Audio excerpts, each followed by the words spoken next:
Mummy जी, चाय ले लीजिए। अरे कलमुही, तेरे हाथों से तो चाय पीते हुए भी डर लगता है, कहीं इससे तेरा रंग मुझ पर ना चढ़ जाए। अगर इन्हें इतनी ही शर्म होती तो मेरे इतने हैंडसम भाई को इस तरह फंसाती नहीं। बानी और शिवम की लव मैरिज हुई है। बानी के ससुराल में उसकी ननद और सास हैं, जिन्हें अपने गोरे रंग पर बहुत गुरूर होता है, जिस वजह से वो बानी को सिर्फ उसके सांवले रंग की वजह से नापसंद करती है और हमेशा उसे ताने सुनाती रहती हैं। बानी उनकी सभी जली कटी बातें सुनकर चुपचाप वहां से चली जाती है। तुम माँ और छोटी को कुछ बोलती क्यों नहीं? मम्मी जी बड़ी हैं, हर छुटकी ना समझ, इस तरह उन्हें उल्टा जवाब देना सही नहीं। मेरी जिम्मेदारी उनकी सेवा करना है, जो मैं पूरे दिल से हमेशा करती रहूंगी। ऐसा बोलकर बानी रसोई में जाकर रात के खाने की तैयारी करने लगती है। रात को खाना खाते हुए बानी की सास उसे कहती है, कल मैंने अपनी फ्रेंड्स के साथ किटी पार्टी रखी है, समय से सारा खाना बना देना और अपना मनहूस चेहरा लेकर ज्यादा उनके सामने मत आना, समझी? माँ, बानी आप दोनों की कितनी परवाह करती है, फिर भी आप उससे इतना बुरा व्यवहार क्यों करती हैं? अरे एक तो लव मैरिज करके इस कलमुही को हमारे सर पर लाकर बिठा दिया और अब हम इसे कुछ बोल भी नहीं सकते क्या? भैया तो इनकी तरफदारी करेंगे ही, आखिर इन्होंने पूरी तरह उन्हें अपने वश में जो किया है। जिसे जो करना है करे, बस कल मेरा सारा काम समय पर हो जाना चाहिए।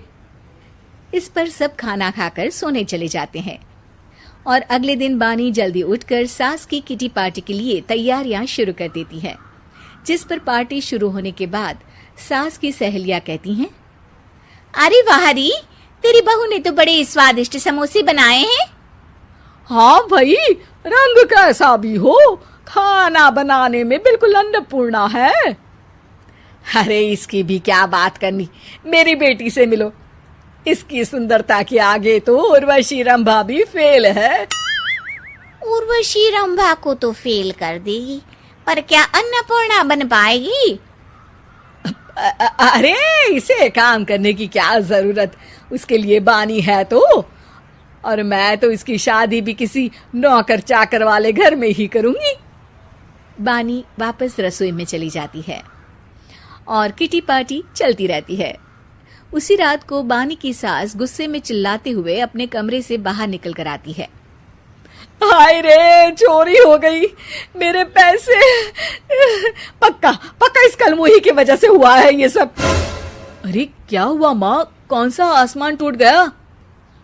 अरे आसमान तो उसी दिन टूट गया था जब तू इस कलमुही से शादी करके इसे घर में ले आया था। खुद तो आई ही, अपने साथ साथ मनहूसियत का काला साया भी मेरे घर ले आई। अरे हुआ क्या माँ? अरे मेरी तिजोरी में रखे पैसे कहीं गायब हो गए, सुबह ही देखा, अरे यहीं रखे थे। क्या आप मुझ पर चोरी का इल्जाम लगा रही हैं? अरे काली बिल्ली पर भी क्या कोई मनहूसियत का इल्जाम लगाता है? ऐसा बोलकर बानी की सास वहां से चली जाती है, जिसके बाद शिवम और बानी बात करने लगते हैं। देखो, मम्मी की बात का बुरा मत मानना, वो बस परेशान है ना, इसलिए कुछ भी बोल गई। वो परेशान नहीं, मुझसे नफरत की वजह से ऐसा बोलकर गई हैं। उन्हें मैं हमेशा एक आंख नहीं सुहाती। देखो बानी, अगर तुम चाहो तो हम दूसरा घर लेकर वहां शिफ्ट कर सकते हैं। आखिर तुमसे प्यार करके तुम्हें अपनी जिम्मेदारी पर इस घर में लेकर आया हूं, इस तरह टॉर्चर नहीं होने दे सकता। अगर आप साथ हैं तो मुझे किसी चीज की टेंशन नहीं, और आखिर वो हमारी बुजुर्ग हैं, हम उन्हें और छुटकी को इस तरह अकेले छोड़कर कैसे जा सकते हैं। इसके बाद बानी भी अपने कमरे में चली जाती है और अब हर रोज उसकी सास की तिजोरी से पैसे गायब होने लगते हैं।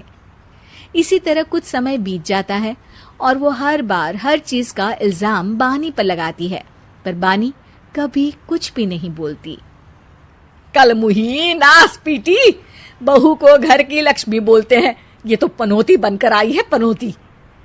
एक रात बानी की सास को आधी रात में प्यास लगती है, तो वो पानी पीने रसोई की तरफ जाती है। तभी उसे अपनी बेटी के कमरे में कुछ आवाज सुनाई देती है। हाँ हाँ, मैंने मम्मी की तिजोरी से हर रोज थोड़े थोड़े पैसे निकाल कर हम दोनों के लायक खूब पैसे इकट्ठे कर लिए हैं। और मम्मी आज तक उस सब के लिए भाभी को ही जिम्मेदार समझती है। तुम बस जल्दी से आकर मुझे यहाँ से ले जाओ और हम कहीं दूर जाकर शादी कर लेंगे। मम्मी को कुछ पता नहीं चलेगा, सब मुसीबत खत्म। अपनी बेटी की ये सारी बातें सुनकर बानी की सास भौंचक्की रह जाती है और अपने कमरे में वापस चली जाती है। जब अगली सुबह बानी सास के कमरे में आती है, मम्मी जी, क्या बात है, आज आप कमरे से बाहर ही नहीं आई? आपकी तबीयत तो ठीक है ना? क्या छुटकी कमरे से बाहर आई या तुम उसके कमरे में गई? नहीं नहीं, क्यों, जाना है क्या? मैं अभी चली जाती हूँ। नहीं, कोई कहीं नहीं जाएगा। इस पर वो बानी को साथ लेकर कमरे से बाहर आती है, जहाँ शिवम भी होता है। वहां उसकी सास बोलती है, छुटकी मेरी तिजोरी के सारे पैसे लेकर अपनी माँ के बारे में कोई ख्याल करे बिना किसी लड़के के साथ घर छोड़कर चली गई। और बहू, तुमने मुझ जैसी सास की सेवा करने के लिए अपने ही पति के साथ दूसरे घर जाने से मना कर दिया। मैंने हमेशा तुम्हारा रंग देखा अच्छा ही नहीं, जो मेरी सबसे बड़ी गलती है। मुझे माफ कर दे बेटा। और इसके बाद बानी की सास कभी अपनी बहू की तारीफ करते थकी नहीं।